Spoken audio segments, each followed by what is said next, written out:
Boa noite, meu querido amigo estudante da Bíblia. Seja bem-vindo mais uma vez ao nosso Apodcast. É um prazer ter você aqui conosco, conectado através do nosso canal oficial do YouTube, o Adventista Centro de Lauro. Você que tem nos acompanhado, que nos acompanhou na nossa primeira temporada, nós estudamos o livro do Apocalipse, como eu já falei aqui, e nós estamos agora com um novo estudo agora, nessa segunda temporada. Nós estamos estudando o livro de Daniel e hoje vai ao ar o nosso terceiro episódio. E você que já acompanhou os dois primeiros episódios que já gravamos, esse é o nosso terceiro episódio. Seja muito bem-vindo mais uma vez. Que o Espírito Santo do Senhor possa estar aí contigo neste exato momento, onde você estiver, você que está em casa ou você que está no seu trabalho aí conectado aí através das nossas redes. Eu gostaria também de aproveitar o momento e te fazer um convite. Se você ainda não é inscrito no nosso canal do YouTube, se inscreva-se no nosso canal e ative o sininho de notificação para que você se mantenha informado de toda a nossa programação da nossa igreja. Você também pode nos ajudar através do compartilhamento dessa live. Você pode compartilhar essa live que você está assistindo aí com outras pessoas que você quer por algum motivo que esteja próximos ao Senhor, pessoas que você sonha e tem o desejo que essas pessoas tenham uma entrega de vida nas mãos do Senhor. Compartilhe essa live, essa mensagem e tenha certeza que você estará assim contribuindo para que o evangelho do Senhor possa se espalhar e que muito em breve o nosso Senhor e Salvador Jesus possa voltar logo para nos buscar aqui desta terra. Nós estamos usando no estudo do livro de Daniel. Eu gostaria que você compartilhar com você essa revista de estudo o guia de estudo Bíblia Fácil. Esse é o nosso guia que nós estamos usando aqui no estudo do livro de Daniel.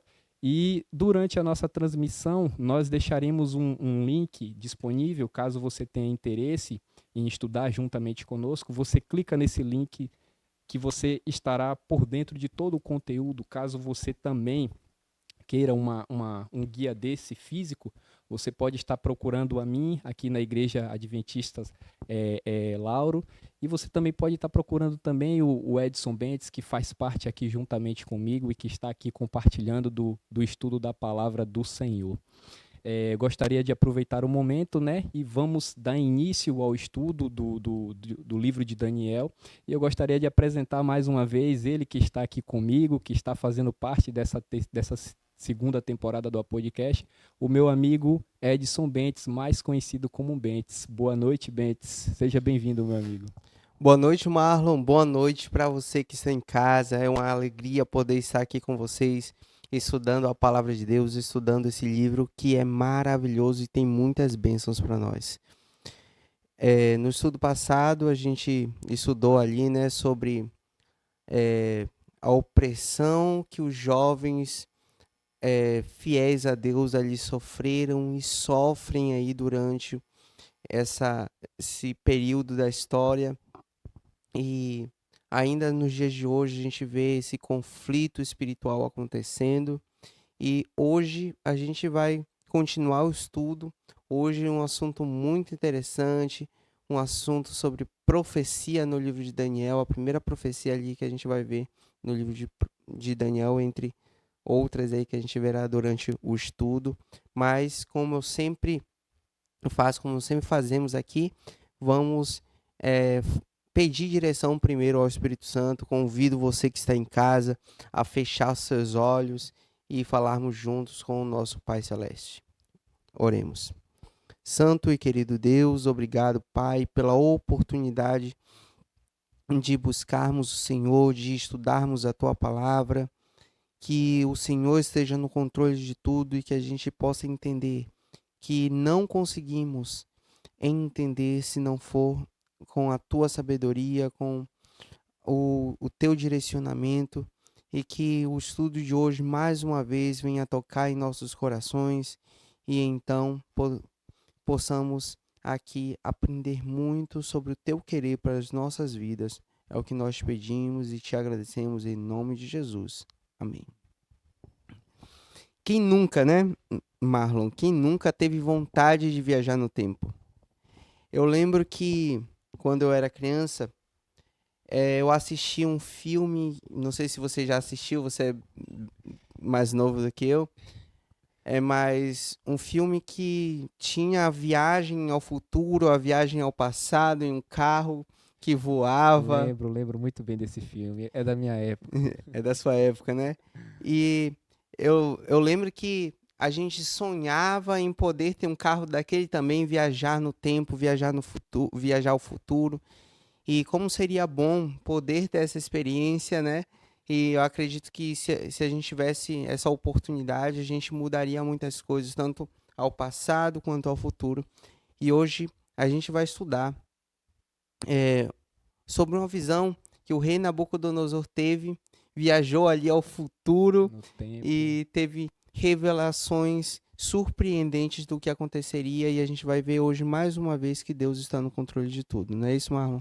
Verdade, Bento, isso é verdade. Eu convido a você agora, meu amigo, a abrir sua Bíblia no livro de Daniel, capítulo 3. Vamos entender um pouco da história desse sonho, na verdade, que o rei acabou sonhando, né? Nós vamos entender um pouco o conteúdo dessa história.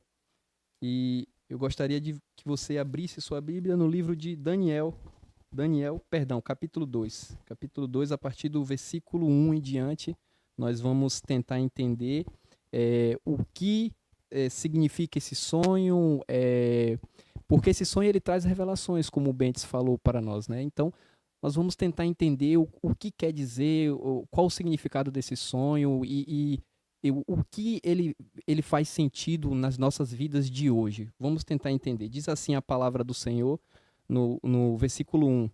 No segundo ano do reinado de Nabucodonosor, teve este um sonho, e o seu espírito se perturbou, e passou-se-lhe o sono. Isso aí, Marlon. Lembrando que naquele tempo, naquela época, principalmente para os povos pagãos, a gente sabe que eles tinham ali muitas superstições, principalmente nessa região de sonho, sobre a questão astronômica, enfim. Eles liam estrelas, liam sonhos, abriam animais para ver o futuro através ali das vísceras dos animais. Eles tinham muitos costumes desse tipo. E o que que acontece ali com Nabucodonosor quando ele tem um sonho? Ele passa a acreditar que os deuses tinham se chateado com alguma coisa, estavam principalmente pelo fato de ele não lembrar do sonho que ele teve. E então, por isso, ele fica tão perturbado e quer saber com urgência o que significa aquilo, qual o que os deuses, segundo a visão dele, querem falar com ele sobre aquele sonho. Sim. E o interessante é que ele se perturbou, né? Ele ficou perturbado, ou seja, ele não teve paz logo após esse sonho. Ele ficou ali e ele convocou, né? Logo mais para frente a gente vai ver que ele acabou ficando perturbado com relação a esse sonho. Ou seja, é um sonho que realmente fala, tem muito sentido para os dias em que ele vivia e para os nossos dias atuais. Mas nós vamos acompanhar a partir do versículo 2 até o versículo 5. Nós vamos entender um pouco mais desse sonho que Nabucodonosor teve. Vamos lá, acompanhe comigo, você que está de casa, na sua Bíblia. Diz assim a palavra do Senhor. Então o rei mandou chamar os magos, os encantadores e os feiticeiros e os caldeus para que declarasse ao rei quais lhes foram os sonhos. Eles vieram e se apresentaram diante do rei. Disse-lhes o rei: Tive um sonho e, para sabê-lo, está perturbado o meu espírito. Os caldeus disseram ao rei em aramaico: O rei vive eternamente. Dize o sonho aos teus servos e daremos a interpretação. Respondeu o rei e disse aos caldeus: Uma coisa é certa: se não me fizerdes saber o sonho e a sua interpretação, sereis despedaçados e as vossas casas serão feitas monturo. O interessante aqui, Bentes, é que com relação a esse sonho que Nabucodonosor teve, ele acabou esquecendo, é o que nós conseguimos entender aqui nos versos, que ele esqueceu o que ele havia sonhado. E aí ele se encontra ali perturbado e ele convoca todos os astrólogos, os magos, né, de todo o Oriente, porque Babilônia, o rei Nabucodonosor, ele tinha muita influência, ele governava, né? Ele era o governante de todas aquelas terras do mundo praticamente, né? E ele convoca aos sábios para poder trazer a interpretação daquele sonho que ele teve. Só que os sábios achavam, no entendimento dele, que Nabucodonosor revelaria o sonho, falaria o que ele sonhou, e os sábios daria a interpretação em cima do sonho, em cima do que ele falasse que ele havia sonhado. E assim, os sábios são pegos de surpresa, porque Nabucodonosor havia esquecido o sonho. Marlon. E mais alguns detalhes interessantes aí é que esse sonho aí acontece entre o ano 603 e 604 ali, antes de Cristo. Ou seja, o que isso quer dizer? Isso acontece após os 3 anos de preparação dos jovens, certo? Ou seja, eles já eram considerados sábios ali do reino, eles já tinham passado por todo um treinamento. Então eles já eram considerados sábios. Mas você percebe que eles não estavam ali na situação. Eles não ficam sabendo disso. Eles só ficam sabendo disso posteriormente, através dos guardas ali, quando esses guardas vão tentar prendê-lo. Mas nesse momento em que você citou, o rei Nabucodonosor chama esses sábios para tentar revelar ali a ele o sonho, e eles tentam meio dar uma tapeada ali no rei.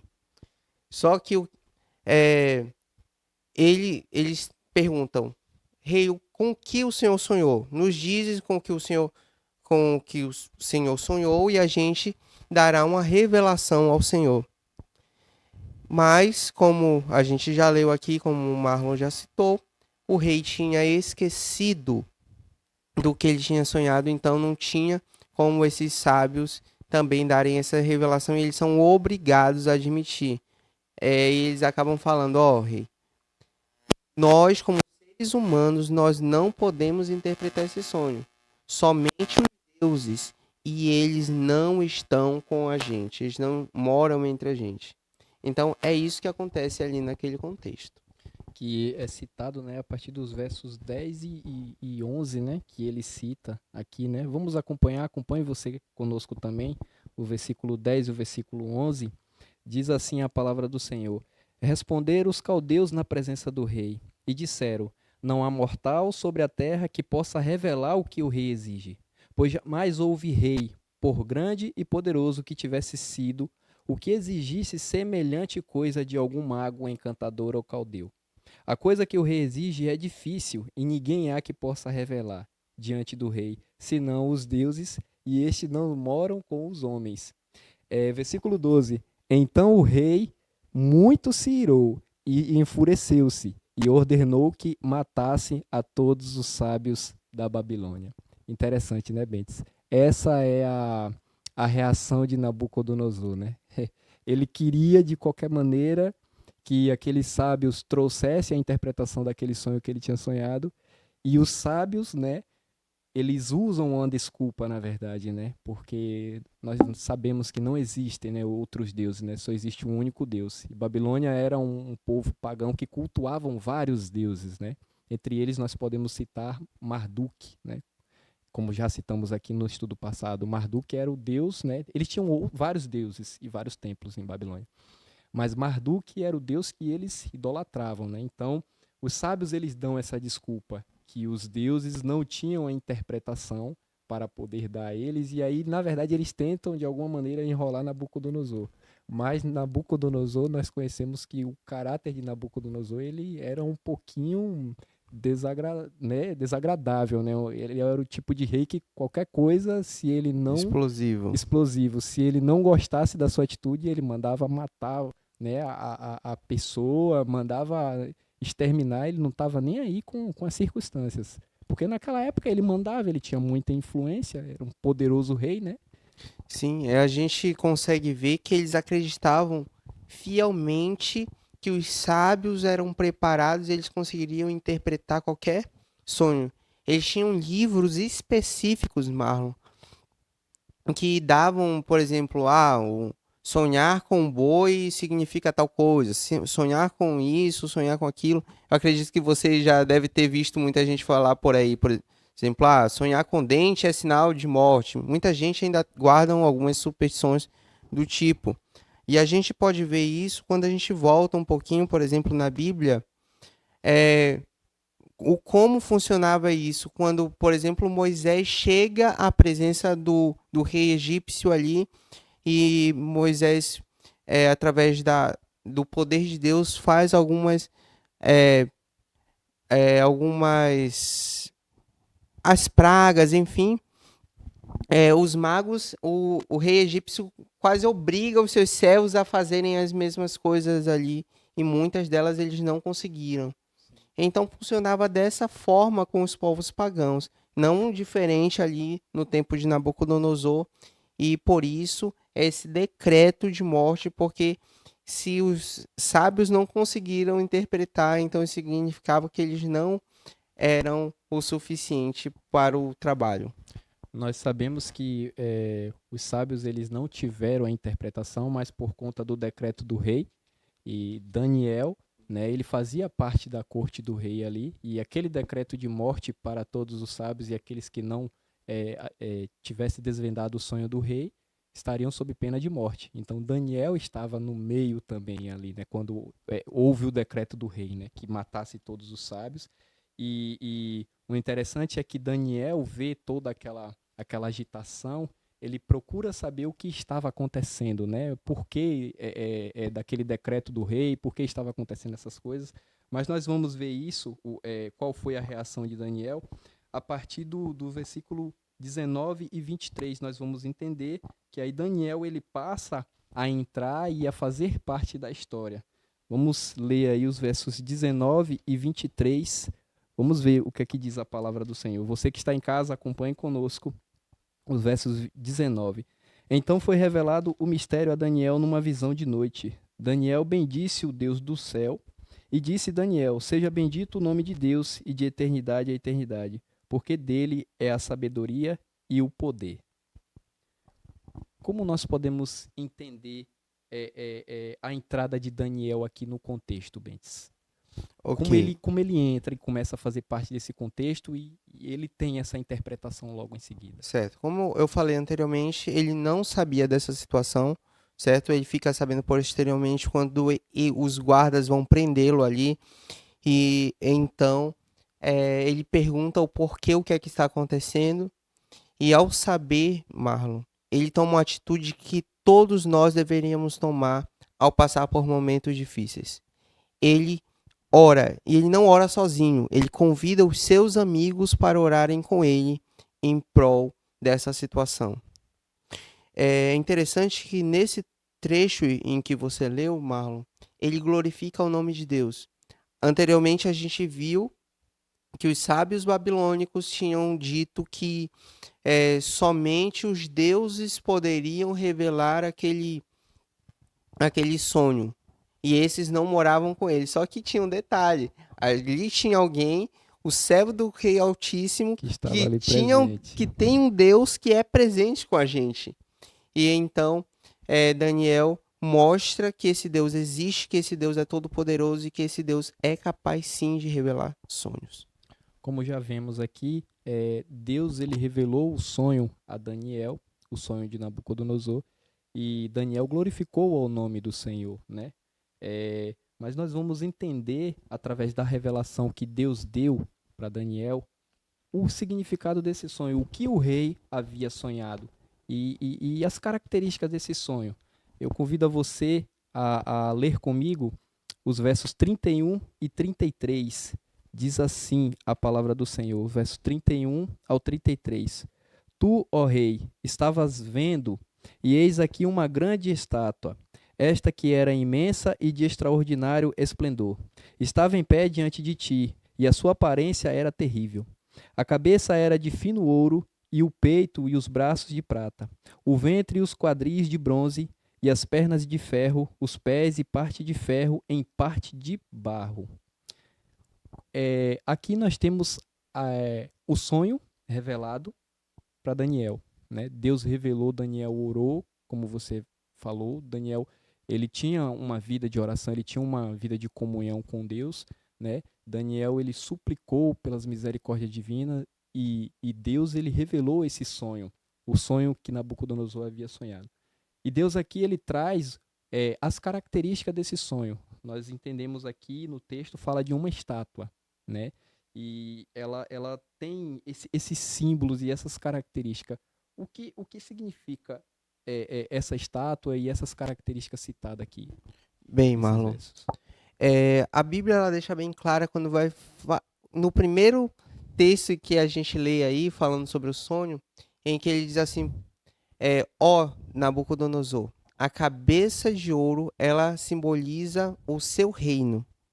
Ou seja, cada parte da estátua ali, ela simboliza um reino diferente. E a gente tem uma sucessão de reinos, certo? Então, o primeiro reino ali, simbolizado pela cabeça de ouro, vai simbolizar o reino da Babilônia, certo? Sim. Que começa, então, Marlon, no ano 605 a.C., certo? E ele vai até o ano 539 a.C. Então, esse reino ele é sucedido ali pelo Império Medo-Persa, certo? Certo? Por Ciro. É interessante que a gente vai estudar sobre isso lá na frente e a gente vai ver que, por exemplo, os utensílios sagrados ali foram utilizados para uma orgia e o Império Babilônico era considerado um império muito forte. Era um império onde tinha altares de ouro, tinham mesas de ouro, tinha vários utensílios de ouro ali. E é muito característico quando cita o Império Babilônico como o Império do Ouro. E como ele era considerado muito forte, ele era considerado quase inabalável. E aí a gente tem, Marlon, se você quiser fazer alguma observação, você pode me interromper. Aí a gente tem o Império Medo-Persa, simbolizado aí pelos peitos e braços de prata, certo? Uhum. E aí esse reino, ele vai do ano 539 a.C. até o ano 331, certo? E é sucedido pela Grécia. Só que Ciro, ele tem ali duas batalhas antes, certo? Só que ele vence essas duas batalhas. Isso está comprovado em documentos achados pela arqueologia. E então depois ele é vencido ali por Alexandre o Grande.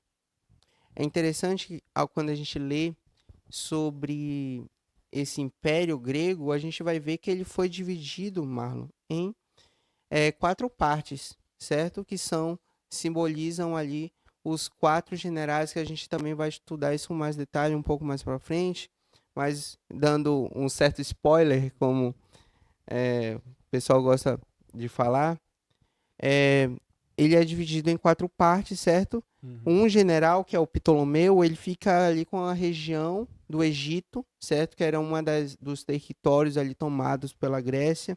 A gente tem o Lisímaco, que fica ali com um local chamado Anatolia e Trácia, certo? A gente tem o Cassandro, que fica ali com a Macedônia e parte da Grécia.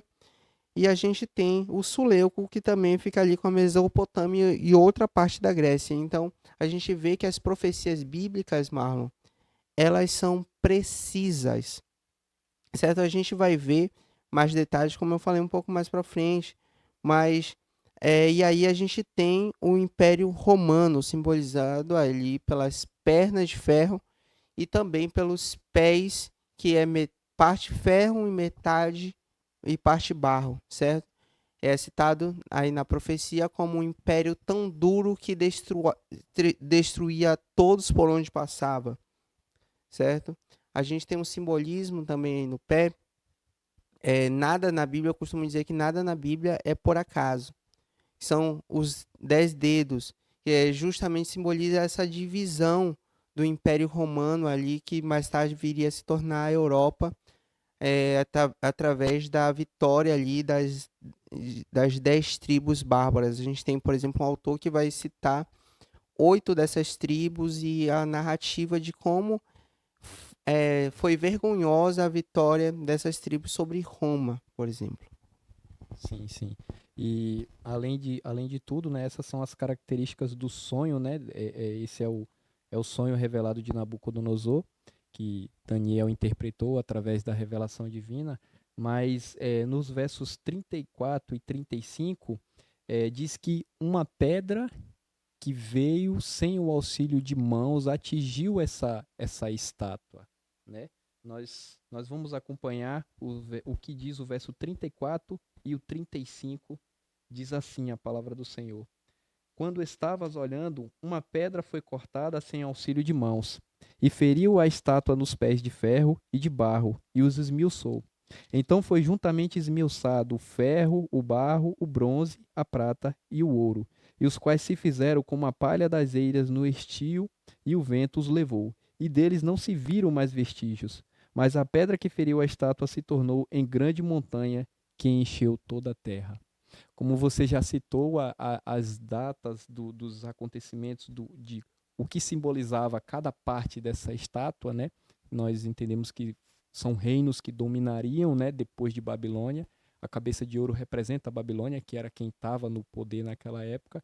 E nós vemos algumas características desses reinos, né, que descobrimos que é a Grécia, né, o Medo-Pérsia.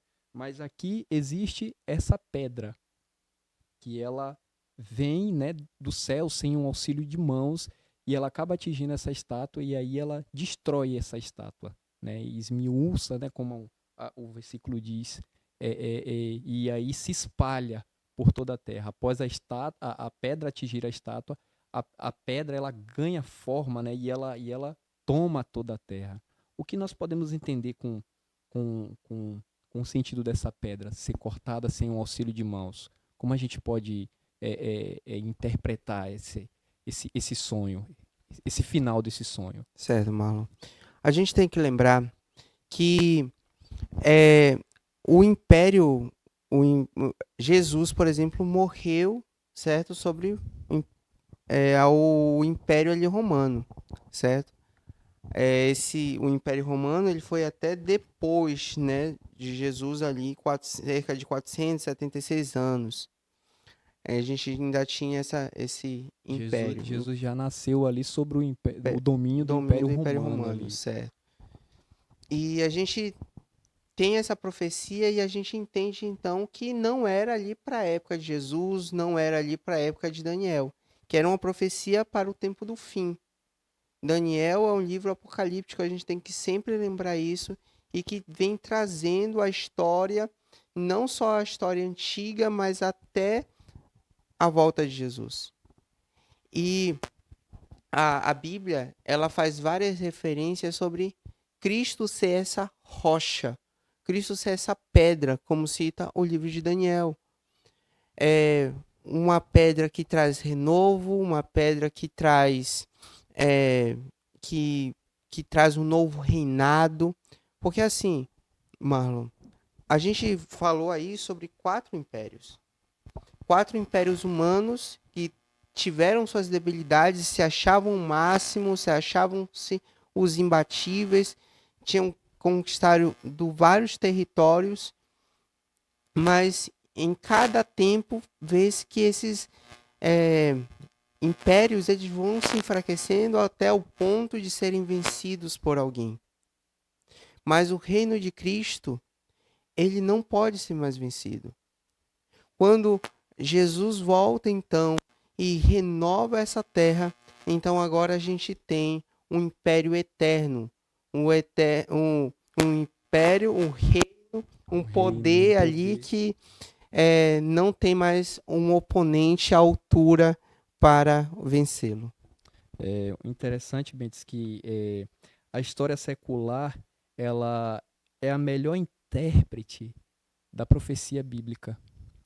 Porque diante de tudo o que falamos aqui no estudo, sobre o tema, sobre o capítulo 2 de Daniel, sobre o sonho, sobre o significado desse sonho, seria para acontecimentos futuros que já aconteceu, né? A história secular comprova isso. Existem fatos históricos que comprovam isso, né? Alexandre o Grande, né? Que dominou, né? A Grécia ali, né? Os Medos e Pérsias, Roma, né? A gente conhece muito bem a história. Então isso comprova a veracidade da palavra de Deus, né? A veracidade das profecias bíblicas, que tudo o que foi mencionado ali nesse sonho que Daniel teve a interpretação era para os dias dele em que ele vivia e para os tempos futuros, né? E a história ela comprova isso, né? Como temos como você falou, temos o cilindro de Ciro, que comprova a existência do rei Ciro, né? Que nós vamos estudar um pouco mais para frente, que a gente vai ver a queda de Babilônia, como tudo aconteceu, né? Então, é isso que me chama bastante a atenção das profecias bíblicas. Nós devemos dar mais atenção ao que diz a palavra de Deus, né? As profecias bíblicas, elas se cumprem e a gente vê tudo se cumprindo aos nossos olhos humanos, visivelmente, e nós sabemos que Cristo, ele está, né, à volta, né? Quando nós enxergamos, quando nós analisamos as profecias e nós vemos tudo acontecendo, né, que Cristo, ele disse que no fim dos tempos aconteceria, né, guerras, e o que tem acontecido hoje nos noticiários, a gente vê muito explicitamente isso. Então, a gente deve dar um pouco mais de atenção às profecias bíblicas, aquilo que diz a palavra de Deus. Sim, com certeza, Marlon. E isso é um conselho para você que está em casa, serve como um conselho para a gente aqui também. A palavra de Deus, ela fala que quando nós confiamos nos nossos profetas, nós estamos seguros.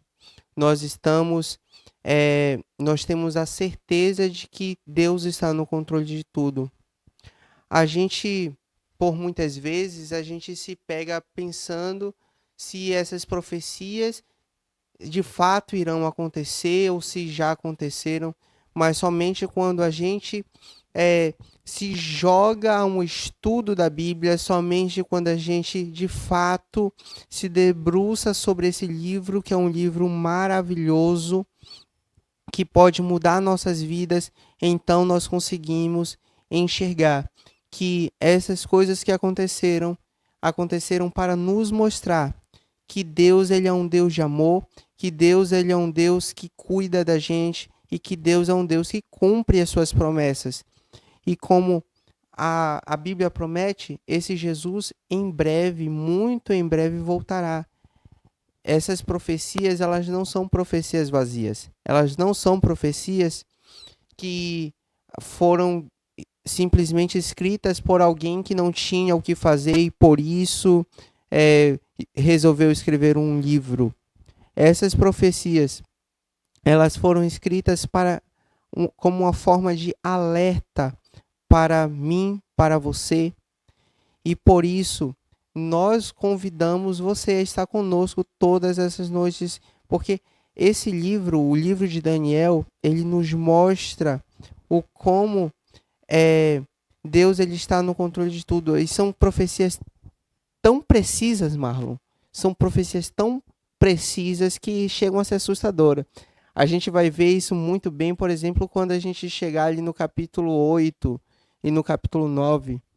Mas a gente já consegue ver aqui no capítulo 2 uma narrativa que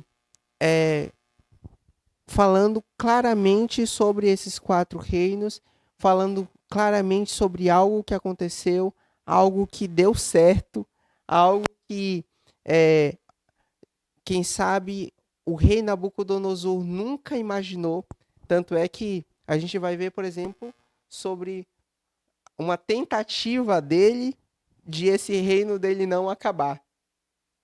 Mas quando Deus ele determina alguma coisa, quando algo está escrito na palavra de Deus, isso acontece. Porque Deus, ele cumpre as suas promessas. A própria Bíblia, Bentes, ela revela, né, o significado do sonho. E para finalizar, eu gostaria de ler com você que está de casa, que você nos acompanhasse os versos 37 até o 40. Diz assim a palavra do Senhor: Tu, ó Rei, Rei de reis, a quem o Deus do céu conferiu o reino, o poder, a força e a glória, a cujas mãos foram entregues os filhos dos homens, onde quer que eles habitem, e os animais do campo e as aves dos céus, para que dominasse sobre todos eles. Tu és a cabeça de ouro, depois de ti se levantará outro reino inferior ao teu, e um terceiro reino de bronze, o qual terá o domínio sobre toda a terra. O quarto reino será forte como o ferro, pois o ferro a tudo quebra, e esmiuça como o ferro que quebra todas as coisas. Assim ele fará em pedaços e esmiuçará. Como nós vimos aqui, a própria palavra de Deus, ela declara, como já havíamos falado aqui, que a cabeça de ouro, ela simboliza o reino de Nabucodonosor, a quem Deus tinha dado o poder e a glória sobre toda a terra. E isso é interessante, que ela fala sobre os 4 reinos que falamos aqui detalhadamente, de como seriam esses reinos, como eles agiriam, né? Como eles seriam fortes como ferro, né? E a gente tem detalhes. Eu acho isso interessante, Bentes. Marlon, mais um detalhe que eu acho muito interessante está no verso 46 e no verso 47. Ele diz assim, ó: Então o rei Nabucodonosor se inclinou e se prostrou, rosto em terra perante Daniel, e ordenou-lhe que fizessem oferta de manjares e suaves perfumes. Disse o rei a Daniel: Certamente o vosso Deus dos deuses, o Senhor dos reis, e o revelador de mistério, pois pudeste revelar este mistério. O rei Nabucodonosor, Marlon, nesse momento, reconhece que o Deus de Daniel, que é o meu Deus, o seu Deus, o Deus de você que está em casa, que esse Deus, ele é o único Deus capaz de revelar todos os mistérios.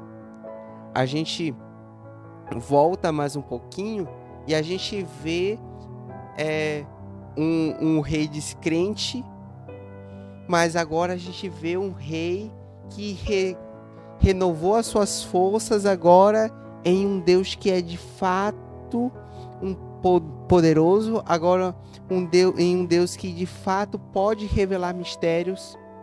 Sabe, Marlon, isso me traz algumas recordações sobre esse mesmo livro de Daniel.